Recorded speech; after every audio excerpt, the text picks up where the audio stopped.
متحدہ عرب امارات کے نیوکلیئر پاور پلانٹ پر ڈرون حملہ ہوا ہے۔ متحدہ عرب امارات کی فضائی حدود میں داخل ہونے والے 3 میں سے 2 ڈرونز کو تو فضا میں ہی اس کے دفاعی جو نظام ہے اس نے جو ہے وہ نشانہ بنایا۔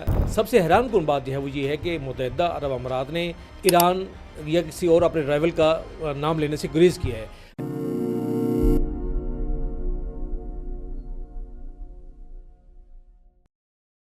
السلام علیکم۔ متحدہ عرب امارات کے نیوکلیئر پاور پلانٹ پر ڈرون حملہ ہوا ہے۔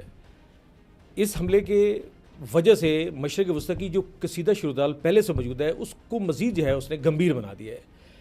2 روز قبل متحدہ عرب امارات کی فضائی حدود میں داخل ہونے والے 3 میں سے 2 ڈرونز کو تو فضا میں ہی اس کے دفاعی جو نظام ہے اس نے جو ہے وہ نشانہ بنایا، لیکن ایک ڈرون جو ہے وہ اس پورے سسٹم کو چکمہ دیتے ہوئے اپنے ہدف تک پہنچنے میں کامیاب رہا۔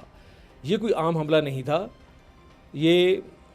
اس ڈرون نے براہ راست UAE کے باراکا نیوکلیئر پاور پلانٹ کے باہر موجود ایک انتہائی حساس حصے کو نشانہ بنایا، جس نے پورے خطے میں خطرے کی ایک گھنٹی جو ہے وہ بجا دی ہے۔ اس سنسنی خیز حملے کے پیچھے ہولناک حقائق اور پیغامات جو ہے وہ موجود ہیں۔ نمبر 1، تباہی کا ماسٹر پلان۔ ہدف نیوکلیئر ری ایکٹر کیوں نہیں تھا؟ یعنی یہ جو ہدف تھا اس ڈرون حملے کا، وہ ڈائریکٹ جو ہے وہ نیوکلیئر پاور پلانٹ یا ری ایکٹر نہیں تھا، بلکہ اس کی ایک سائڈ لائن پہ جو ہے وہ ایک اس کا جو پاور بیس تھا وہ تھا۔ حملہ آور ڈرون نے پلانٹ کے مرکزی ری ایکٹر یا کولنگ سسٹم کو نشانہ نہیں بنایا، بلکہ اس نے اس سسٹم کے باہر نصب بیک اپ ڈیزل جنریٹر کو اڑا دیا۔ ماہرین کے مطابق یہ ایک ایسا انتہائی خوفناک حملہ تھا، یہ ایک ایسا جال ہے جو جنریٹر کسی بھی ہنگامی صورتحال میں نیوکلیئر ری ایکٹر کو بحفاظت بند کر سکتا ہے، اس کو شٹ ڈاؤن کر سکتا ہے، اور اس سے نظام کی ایک ریڑھ کی ہڈی کی حیثیت رکھتا ہے۔ اس کا صاف مطلب یہ ہے کہ اگر حملہ پلانٹ کے 1 کلومیٹر کے دائرے کے اندر ہوتا تو یہ پورے خطے کو ایٹمی تباہی کی دلدل میں دھکیل سکتا ہے۔ نمبر 2، ڈرون کہاں سے آئے؟ پراسرار رہنے کا انکشاف ہے کہ متحدہ عرب امارات کا کہنا ہے کہ یہ ڈرون مغربی سرحد یعنی سعودی عرب کی جو اس کی سرحد ملتی ہے اس کی فضائی حدود سے داخل ہوئے تھے۔ اب اس کے پیچھے 3 بڑے ہولناک پیغامات ہیں، یہ امکانات ہیں۔ نمبر 1 تو یہ یمن سے اڑائے گئے حوثی ڈرونز ہو سکتے ہیں، یعنی کہ یہ حوثیوں نے جو ہے UAE کے اوپر جب حملہ کیا ہے۔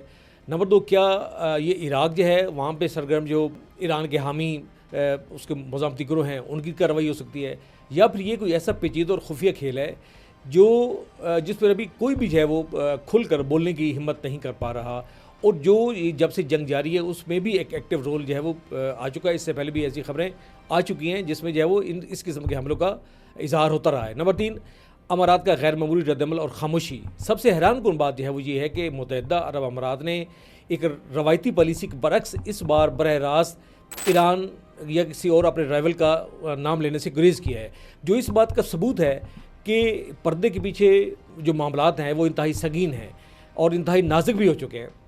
اصل جو پیغام ہے یہ دھمکی وہ کیا ہے؟ مبصرین کے یہ کہتے ہیں کہ یہ حملہ اتفاقیہ نہیں بلکہ ایک بہت بڑا اسٹریٹجک پیغام ہے۔